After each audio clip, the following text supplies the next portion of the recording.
other thing in the education sector, we'll be making amendments on the proposal that was submitted by the National Treasury, because you have also seen some gaps. But before I come to the gaps, it is also important, because I want to be very brief, also other members can say something. Maybe the other thing before I come to the enhancement that we are going to do. This process has been running concurrently. 3 very important processes. The supplementary estimates for 23-24 financial year, and the full year estimates consideration for the year 24-25. There is also another very critical process. When we are appropriating money, we also consider that Kenya has devolved counties or devolved units, and therefore we also run concurrent with how much money is going to the counties, especially vertically, so that we also appropriate how much money is coming into the national government. And that process is enhanced through a process or a document called the Division of Revenue Bill. There has been conflicting figures proposed by various agencies, and I also want to make it very clear today that we have been able to hold mediation process. We concluded yesterday, and this committee, the president, and all the other agencies involved, including the County of Governors, led by Governor NYORO, the Senate, we have come to a conclusion that we all must support devolution. And in that respect, we have done major changes in the Division of Revenue Bill, and therefore we have added the equitable share from the previous 375 billion Kenya shillings into the current figure, which will be proposing for approval, that the equitable share in Kenya in the year 24-25 will now be 400.1 billion Kenya shillings. This is unprecedented. That figure has never come close to that, and it goes into showing that we are walking the talk in the support of devolution. We have devolved the equitable share of 400 billion, which means more services into the healthcare, more resources into agriculture, more resources into ECD, more resources into water distribution, and all the other devolved functions. And we'll continue doing more. We are doing more in the additional allocation to our counties, which are conditional, which we are also giving over 45 billion Kenya shillings in that regard. Maybe I want to also say this so that I give others an opportunity. The proposal before us from the National Treasury has been 3.14 trillion. This committee, after looking at the gaps that we needed to bridge, will be deciding on adding some extra monies into our expenditure. And it's important that we communicate this to Kenyans, because some of the areas we saw, especially school feeding program, needs more resources, can't wait. And therefore this committee also thought it is important we add more money into that. Making is unprecedented in many ways. One, as you know, the precursor of budget making process starts with the budget policy statement, which sets the ceilings for which the MDAs have to constrain their spending. So budget policy statement is the one that then gives the path for the estimates, which we, in other words, we call the budget. We were with you just across here when we were doing the budget policy statement, and the figure that we approved was 4.18 trillion Kenya shillings.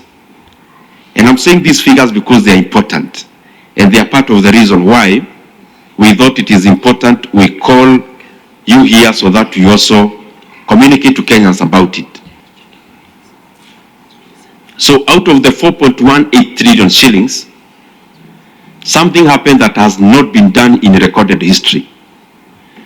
that the figures that are read at the budget policy statement are higher than the figures that we consider at the estimates. Many times budgets are read which are higher than the budget policy statement because of the need to spend more. But this time, because of what we are doing in terms of fiscal consolidation, the estimates we are considering now are amounting to 3.914 trillion, meaning there is a cut of 273 billion from the budget policy statement level to the current estimates level. We are therefore downgrading our appetite to spend by 270 billion Kenya shillings. What that means is that we have relooked at our revenue projections, but more primarily, the deficit. Many times we make a budget, and all the time actually, there is usually the element of the budget. The reason I'm saying that is because now, if you look at the current fiscal framework of the budget we are talking about today, we have the projection of ordinary revenue of around 2.9 trillion. And then there is appropriations in aid of around 441 billion shillings. Then grants of around 51 billion. Then there is a deficit. That deficit is part of also one of the issues we want to communicate, is that the reason why we downgraded the budget in terms of expenditure is because we also want to rationalize the amount of money we are anticipating to borrow as a country. At the budget policy statement level, the country was looking forward into borrowing around 700 billion Kenya shillings. Now, in this budget policy in these estimates, we have brought down that deficit to around 514 billion Kenya shillings. So we have cut on the money we are expecting to borrow. Under this consideration of this budget, we are also considering the lowest in many years deficit to GDP ratio that is coming in to fill the budget of just 2.9%. As you know, last year, but one, it was almost 7%, because every time we continue to spend less, to borrow less. Consequently then, we have also increased the amount of money we are putting into payments of interest rates. There is an expenditure in the budget called Consolidated Fund Services, which accounts for the payment of interest rates and also pensions. We have also enhanced that to close to 1.3 trillion Kenya shillings, and Kenya will be spending 1.08 trillion Kenya shillings into payments of interest rates for our loans, what we call in Kizogomengi financial obligations. They are loans we are paying for, which were taken, of course, earlier. So we'll be spending 1.08 trillion into paying interest rates. Maybe the only sunshine in that is that most of it, of us, around 750 billion, will be interest rates to Kenyans, which is domestic, and the rest will be to foreign obligations. We'll be spending around 200 billion also into pensions, that is CFS. Now, I want now to go to specific areas which we thought is very good that we clarify, because we have also seen those issues being of great concern to Kenyans. One, I want to assure the people of Kenya that the Budget and Appropriations Committee, in consultation with the entire Parliament led by the Department for Education, and in consultation with the Executive, there is an issue that has been of very great concern to Kenyans about school feeding program. And I want to assure Kenyans that you have already considered so far monies that will be going into NACONEC to advance the cost of school-going children in areas that they need support in terms of food. And therefore, school feeding program is there. We have provided for the money, and it will continue uninterrupted. In the first phase, we will be proposing around 3 billion Kenya shillings into the fund, as also we look at the strengthening its supply chains, so that we continue also to enhance that budget. So school feeding program is there, we have provided for it. Secondly, there are many of our brothers and sisters who are currently under internship in our JSS and other areas within the education sector. I also want to clarify and make it very clear that the Budget and Appropriations Committee, again consulting with the relevant departments and Education Department in Parliament, that we have provided resources for the confirmation of JSS interns into permanent and pensionable terms. We do this because they have already done a great job so far.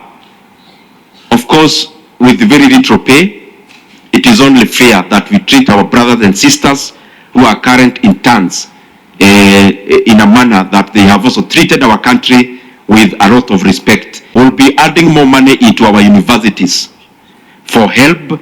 That is one, because all that money also finds its way to the universities.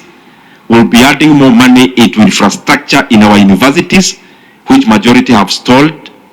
We'll be adding more money into DUC model, maybe around 5 billion shillings, so that the first years who will be reporting in September will also have resources waiting for them. We'll also be proposing additional resources into the seed money of some of the funds we created through the new what is replacing NHIF.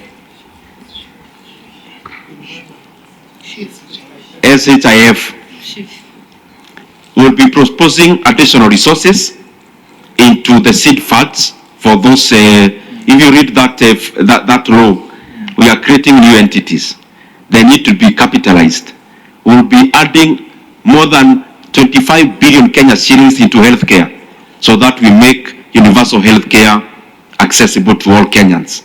All this we are doing because we thought it is important we budget for these monies now, other than later, because we need Kenyans to enjoy this utility as soon as possible. Otherwise, I want to thank you very much. The other thing I want to close with, we have done something that is also very exciting. Electricity is no longer a luxury in Kenya.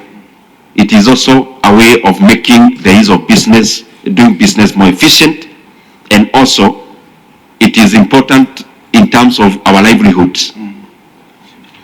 And therefore, this committee has provided over and above the budget that is usually appropriated in the energy sector. We have also, and will be proposing for approval in the National Assembly, an extra 14.5 billion Kenya shillings, money that will go into connectivity of electricity in all the 290 constituencies in Kenya. Because even as we appropriate resources, we are cognizant of the fact that equity is important, and therefore it is important that as we develop Kenya, we develop it from all the corners of our beloved country. And therefore every constituency in Kenya will be getting an extra 50 million shillings that will go into electricity connection. And we are doing the preparatory work through REREC, which will be hiring more contractors in anticipation of that program that will definitely be a game changer in regards to electricity connection in Kenya. The other last thing I want to mention, equalization fund, we have provided money because Kenya will only develop when all Kenya is developing. So equalization fund has been provided for. So and currently is actually now able. I remember the last time we met with this team, equalization fund was not functional in Kenya. It is now functional. We have added resources, and even the arrears of 33 billion of the previous years will continue to provide for those monies in the coming years so that we give equalization fund all the dues that are required. As Budget Committee, led by our chairman, where we brief Kenyans of what we have been deliberating and also what they can expect when the budget will be read to Kenyans. We know that Kenyans follow a lot about the finance bill, about the taxes, about the monies that are raised, but then we believe it is prudent to also interrogate and know where their taxes are placed or what their taxes do. And so it is important that we have this conversation and to brief Kenyans on some of the pertinent issues that we have been considering, and we will be making decisions as a committee on them. We have interrogated and we have talked and had conversation with departmental chairs on some of the key issues that have been mentioned here, and also with Treasury, where we've also talked to, we've had a conversation with Treasury about the release of exchequer timely, ensuring that what is then budgeted for is released so that it can go and serve the purpose that was intended to as we serve Kenyans. There are a number of other things that we have looked at in this budget. There are issues to do with floods, mitigation of floods. We know that we have many of our schools which have been affected by the floods, and some of them have not even resumed. So that is a factor that has been taken care of in our supplementary budget and even in the main budget, to ensure that we restore our schools and other infrastructure like roads which have been affected by floods. There is the issue that has been talked about, and mostly Kenyans look at the social issues that improve their lives once the taxes have been collected. For example, the school feeding program, that has been reinstated. It will be continuous. We cannot afford to lose our children not to be going to school because of missing food. And we have had a conversation with the committee chair of education and also Treasury that school feeding is non-negotiable. That is something that we should never, ever even contemplate to remove again in our budget. If anything, it needs to be enhanced. Secondly, there is the issue that we have raised here about Linda Mama. It has been a conversation that we've been asking. We've been saying that it has been helping a lot of our mothers when they go to the hospitals to give birth. And we were informed by the committee and also by Treasury that this has been enhanced and thought through with the new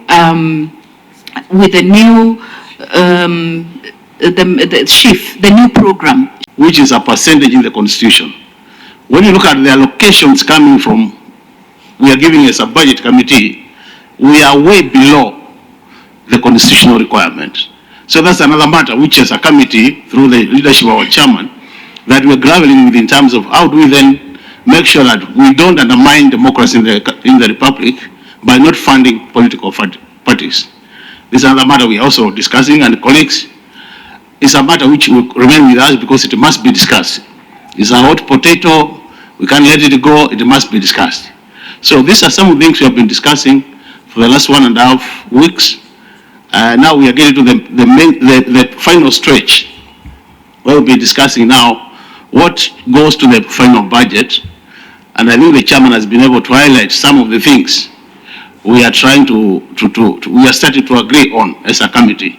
And we must thank really the thinking behind bringing on board back to the issue of GSS, the issue of food for schools, so that we feed our children, the school feeding program. That is very critical, and other important expenditure items. So to me, these are the issues we've been grappling with, and I do believe that at the end of the day, we'll be able to present to this country a budget which not only will be good for moving the economy to the next level, but a budget which also does not harm Kenyans through financing of the same budget through the finance bill, because you're all aware about the finance bill. We're supposed to fund the budget we are discussing. One, retention of our children in school is extremely critical to delivery of the education. And therefore, the budget committee has considered the issues of retaining the school feeding program. school feeding program is critically important in areas which are marginalized in Kenya. And the recent floods have also contributed to really keeping away students from school. And therefore, it is our hope that the retention of the school feeding program will go a long way in attracting and keeping students in school. Secondly, the enhancement of the social, of the health sector through provision of additional funds to the universal health care, which is also critically important, and it is also a key component in the manifesto of the Kenya Kwanza government, really the issue of universal health.